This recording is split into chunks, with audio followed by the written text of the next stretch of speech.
The venue for the 37th America's Cup is to be announced by Emirates Team New Zealand in a few days. Today Tom Ehman, of the popular sailing blog, Sailing Illustrated, discussed the possible controversial venues. The America's Cup, the venue beat goes on. Grant Dalton, as we told you, I just repeated this slide because you know what? It's the same thing. He pushed back, and he's continuing to push back. Will it be in, by all accounts now, I'm hearing all over the place, and you are, I'm sure, reading the same, whether it's going to be in Cork. They seem not to have really the water to do it. They've got problems orienting courses up there, and it looks like the city fathers and the government, the central government, are all saying maybe, you know, we don't really have the wherewithal to pull off this. They have, whoever comes up with this, the announcement is supposed to be on or before the 17th, and one hears it's going to come before the 17th. Oh, yeah? Yeah, how's that for a hot tip? One hears. Well, I'll believe it when I see it. But Cork doesn't seem to have the moxie to do this. Valencia, you know, we saw the article from Richard Gladwell and a couple others saying, oh, it looks like Valencia's getting back in the mix, and maybe the government is getting into it, and there's some private business. I'm talking to my sources in Valencia. I don't believe it for a minute. Besides, whoever does, they all have to put up 15 million somethings. I don't know if it's dollars or euros, cash on the barrelhead before the 17th, before the announcement date, in order to be announced. And if they put it up and then they don't get selected, they'll get it back. It's not like it's refundable, in other words. But the betting continues to be that it's flying off to the Middle East, and today the rumors, the drum beats that continue, that it's not Abu Dhabi, where I had been hearing a long time ago. It's continuing to sound like Saudi Arabia is, specifically Jeddah, is the town. And they have offered, we've heard reports of between 100 million somethings, whether it's dollars or euros, between 100 million and 200 million. And it's probably more likely, Julia, it's probably 100 million cash, and that'll fund the team, and then a whole lot more in kind to fund the event. You know, bases for the teams and follow the money. So follow the money, indeed follow Formula One, because this is the F1 circuit. It is the fastest circuit reputed to be in terms of speed in the world now. And look at it's purpose built there on the water for a Saudi Arabian Grand Prix, the first ever, on the 5th of December, which will be the penultimate Grand Prix. And as you said, Julia, follow the money, but that's what's going on. Now, the Grand Prix, scheduled for the 5th of December this year, the first one in Saudi, the Grand Prix has received criticism from Amnesty International and many others on the grounds of human rights in Saudi Arabia. Saudi has denied the Grand Prix was ever being used for sports washing. Have you heard that word? No. That's to whitewash your reputation, to clean up your reputation, to cleanse your reputation. Yeah. So sports, by using sports. Yes. Sports washing, arguing that the race is part of a process to open up Saudi Arabia to the outside world. Well, I don't know about that. That, as I said, is the second to last Grand Prix. The famously good Formula One pilot, Lewis Hamilton, who, of course, is Brit and has won the world championship now X many times, who, by the way, his first sponsor was our company. Ron Dennis came to me and said, hey, we got this great young kid. I kid you not. This great young kid who's driving karts here in the UK. We want to get him on board, move his family to London. I need some sponsorship for him. Will you? And I was the sponsor manager for West. Will you get him? Yeah. And I went to my bosses. I think I've told you this on the show before. And we gave Ron Dennis some money to help move Lewis Hamilton into F3, I think, out of karts and into some open wheel racing. But this is taking a lot of criticism. That is the Grand Prix. So I started looking around this morning at some of the renowned sites about safe travel. And I'm not going to go to the U.S. The U.S. State Department. God, the U.S. State Department tried to claim credit for bringing those people out of Afghanistan, and it was some veterans and some private money and Plan B. Yeah, and they're trying to claim credit for. Our State Department is so croutonic right now. But this travel is abroad website, it's called travelsafe-abroad.com, is highly reputable, or so I'm told, and it seems, and I've checked around on some others. And let me tell you what they had to say about Saudi Arabia. You got to take this with a grain of salt, but nonetheless, they're in the business of promoting travel to places, including to places like Saudi Arabia. So, how safe is Jeddah really? This is from that website. Saudi Arabia is one of the most closed countries for foreigners in the world. Now the country opens. Notice it's not is opening, it's opens for travelers in the present tense. But you should know, many of the Saudis do not like foreigners, especially Westerners. Jeddah still falls under Islamic law, so travelers should read, understand, and follow the guidelines in Saudi Arabia, the article below, to stay out of trouble. And they go into some length about what you should do with Sharia law and so on in Saudi Arabia. Specifically, women travelers' risk they rate as medium. Women traveling to Jeddah should be very cautioned, wear an abaya at all times or very modest clothes that is cover all the body. Not recommended being alone in most places. Terrorism risk, high. Due to its position as one of the country's main cities in proximity to Mecca, terrorist attacks may occur in Jeddah. Usually they are not aimed at tourists, but you can easily find yourself in the midst, look at the way they put that, in the midst of such a skirmish. Mm-hmm. And of course, those skirmishes don't get reported because Jeddah doesn't. And notwithstanding, I don't know if they'll let somebody like Larry Ellison, who's got a Jewish passport, is Jewish and has been to Israel and so on, whether you got an Israeli stamp in your passport or not. So there's that issue as well. Overall risk, they rate Saudi Arabia, this website.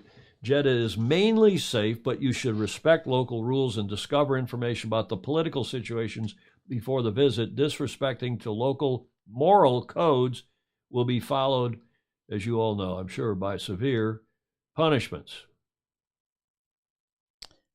You don't want to be gay and be caught in Saudi Arabia, having same-sex relations, I don't think, for example. No.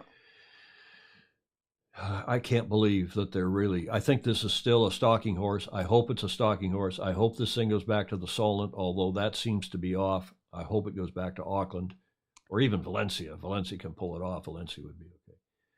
Notwithstanding the weather, this is off the same website. These are the monthly average temperature, not the daytime highs, mind you, the monthly average temperatures. January, February, March, it's in the 70s Fahrenheit. Use your cough switch there, Julia, please. In January, February, March, it's in the 20s, mid-20s Celsius. Then it warms up rather dramatically, as it does in Valencia, for that matter, into the 80s and 90s. That is the average temperature, daytime temperature. It's hot. That's the average temperature through the day, not just the average daytime temperature. It doesn't cool down that much in the evening. And then it starts to cool off in September, October, November. But as you probably also have heard us say, and you all know, the deed of gift prohibits the cup racing, if in the Northern Hemisphere, from taking place in the months of November through April, which is when the weather, if you're going to do it there, you'd presumably do it in January, February, March, so it would require an amendment to the deed of gift. I do not think that is a clause that can be mutually consented out of which can be mutually consented. My grammar, Julia, was not correct. I'm proud of you. Good.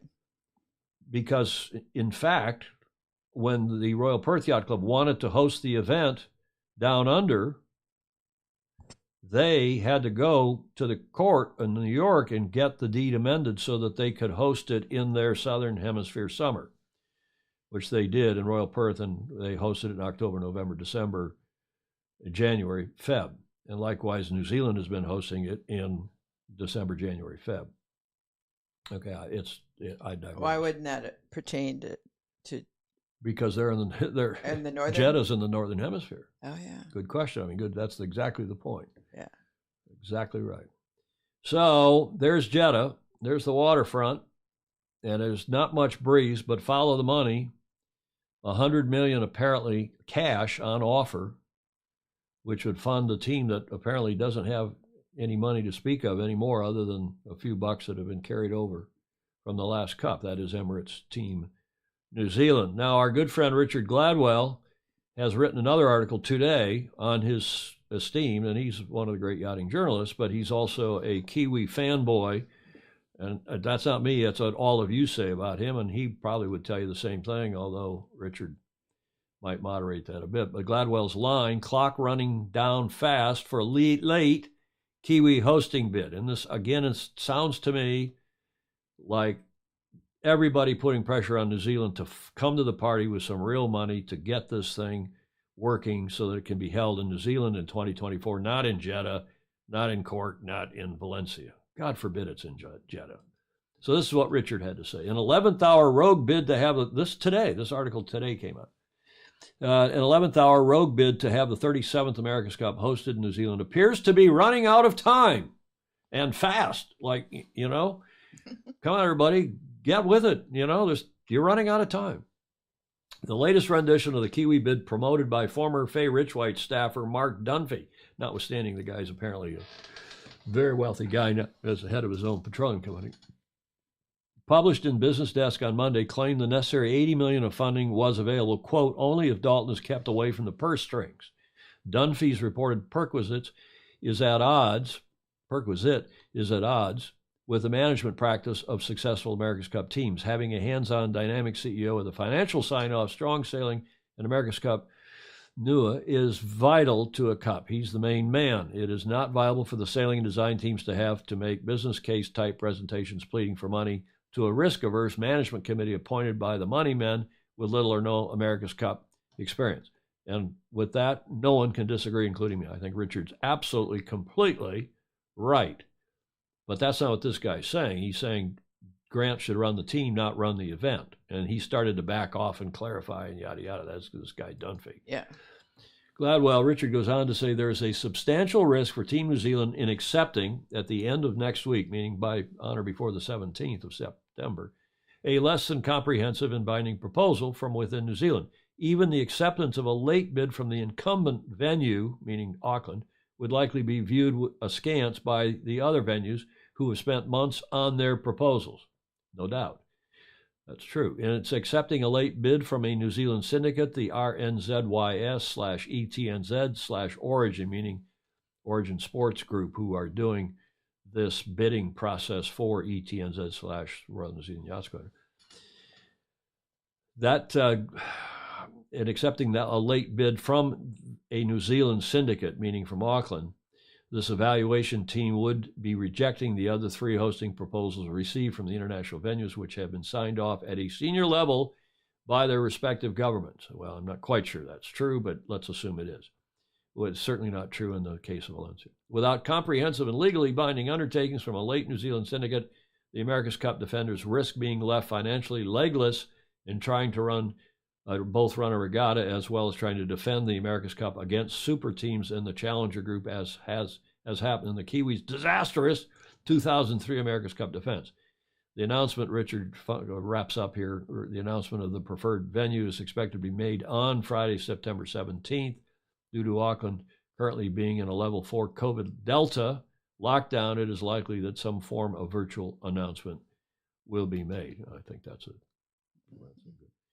So that's Richard Gladwell. It's probably time to get him back on. And of course, they're talking about this guy who has come to the fore and said he's called a rich lister in Auckland in New Zealand. He's afloat. He's chairman, CEO of this Greymouth Petroleum is the name of the company from memory. There it is. Yeah, Mark Dunphy, CEO of Greymouth Petroleum. And he's apparently got on his side, we told you on Friday, a good handful. Michael Fay, and there are a bunch of others, including Jim Farmer, the lawyer, and who's not poor in himself, who's a former board member of Team New Zealand, and a number of others.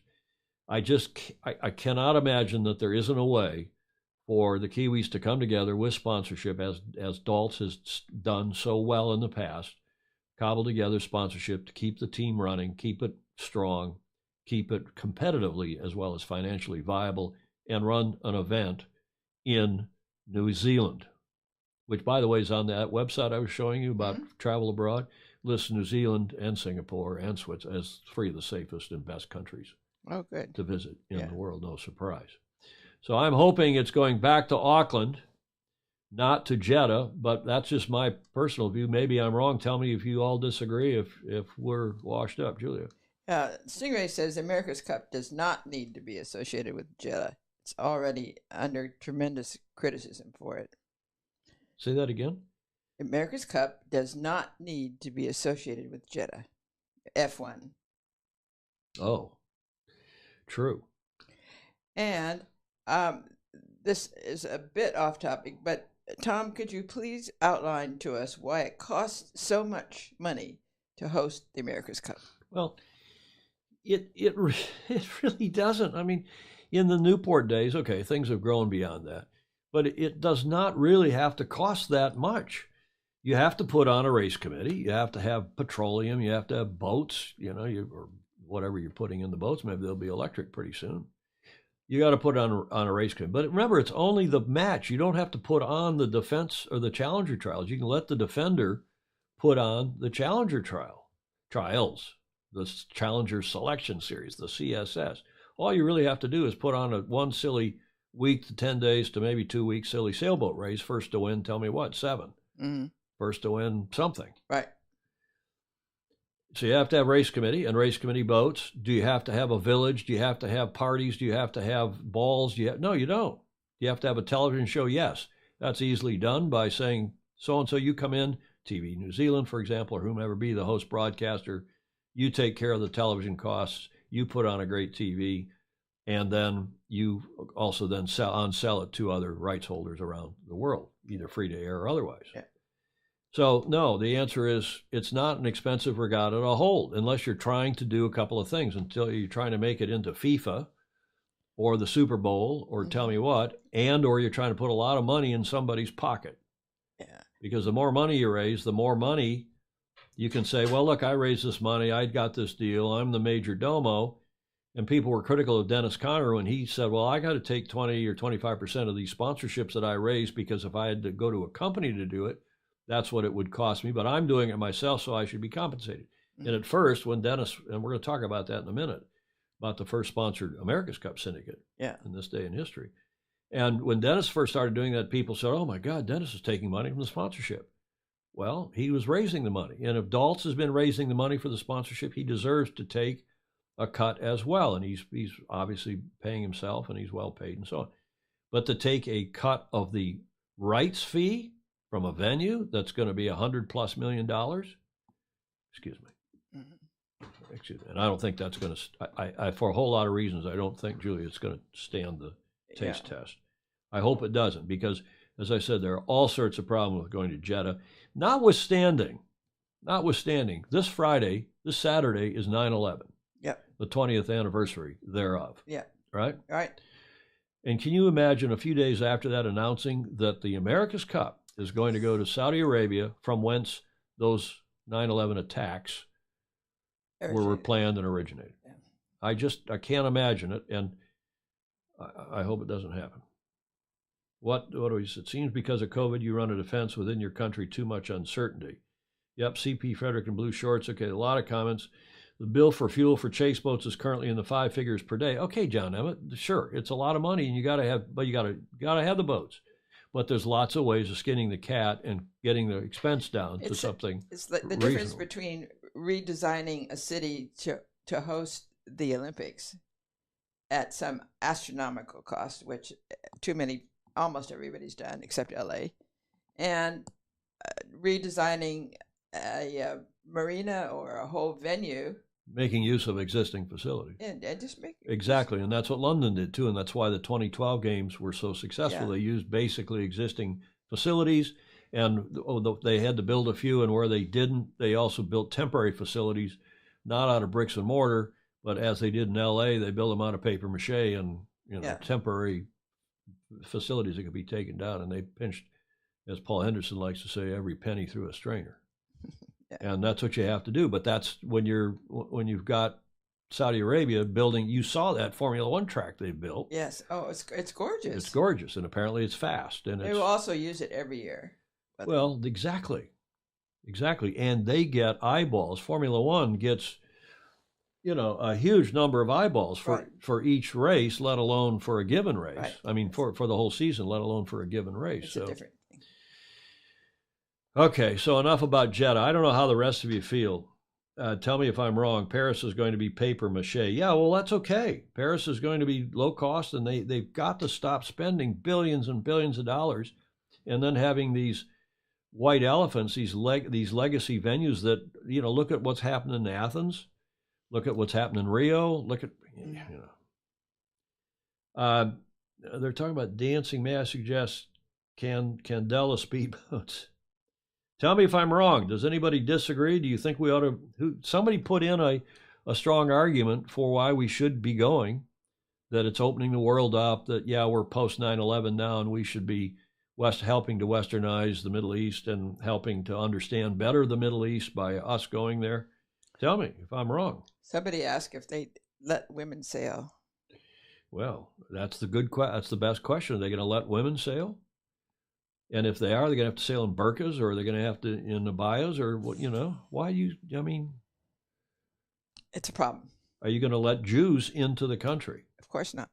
And remember, one of the reasons that Ras Al Khaimah, when we were fighting with Alinghi about where to hold, Alinghi wanted to host the event in a terrible place called Ras Al Khaimah, R-A-K, which is it's in the UAE, and it's up the coast a little bit from Dubai. And Mr. Bertarelli had a connection there through one of the Swiss universities, and a good friend who was the prime minister unofficial of the government, and he was going to run everything in RAK and clear the way for Alinghi, but make it very difficult for the rest of us, meaning our team, Oracle Team USA. And we challenged that in court, and then finally, without much ado at all, a judge called Justice Kornreich in the New York Supreme Court said, excuse me, and then was asking Alinghi's lawyers, does this country allow Jewish people into the country? Well, that's something we think we can work out. What about women? Well, they can come in, but can they race, or can they? Well, that's a bit of a problem. And she pounded her gavel. I'm not kidding. I was there. Hamish Ross was there, if he's watching, and pounded her gavel on the table and said, well, we're not going there. Run the event in Valencia and don't come back to my court. I don't want to hear about it. Of course, she was Jewish as well. Robert Sternstein said, if Australia was smart, they'd offer New Zealand the money. They need to keep it down under, and it makes sense to get tourists back to that part of the world. Yeah, let's go up to Melbourne, or go to Sydney, or go to the Gold Coast. Yeah. Absolutely. Go to Hamilton Island. What a great place that would be for the America's Cup. And it's ready. And maybe Australia then would have an America's Cup team. Yes.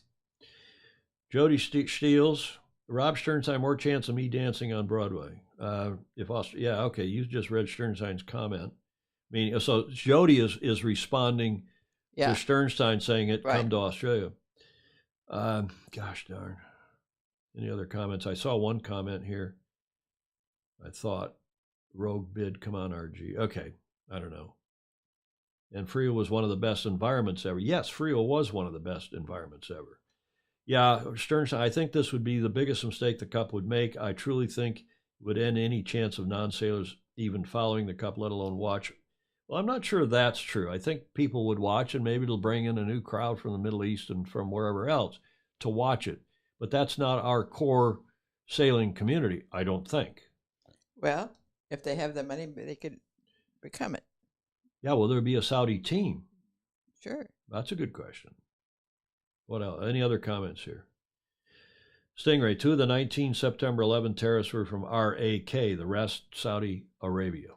Yes, indeed. I just can't imagine us going there. Us meaning the Cup. Okay, enough on all that. See Tom's full program by going to Sailing Illustrated on Facebook or YouTube.com. Sailing Illustrated is live every Tuesday and Fridays, 1300 Pacific Time.